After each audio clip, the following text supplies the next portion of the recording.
Who's Shelley Madore? Well, I am a former state representative here in Apple Valley. I was the first Democrat elected to my seat in more than 30 years. I am a citizen activist. I have a record of almost 20 years of working in the community.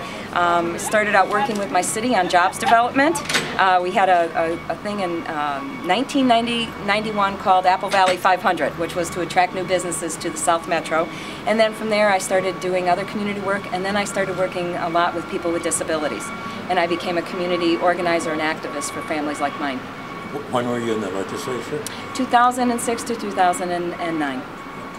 And what is the disability group you're working with? Well, what I did was as a private citizen, I was a family facilitator and network provider. I hosted a online newsletter service for families with disabilities. I brought and organized many educational opportunities to do outreach for families like that, and that's where I got a lot of my connections in the city and county and state level with regards to service providers. So we started talking about transportation, workforce development, being sure that we had housing. So all of those issues that I learned through my volunteer work, I then applied that to my political work at the Capitol, and I went in having a lot of contacts and got a lot of work done for the time that I was there.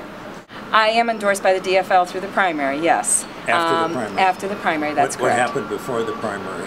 Well, I think that, it was a very... I was asked to run after the endorsement, which went to my opponent at that time. At the endorsing convention, there was information that was not available to all the delegates, and as information became available, many people called and asked me if I would stay in the race and run to a primary. And that was the decision that I made. I sat down with my team, we evaluated what those issues were, whether or not I was able to overcome them.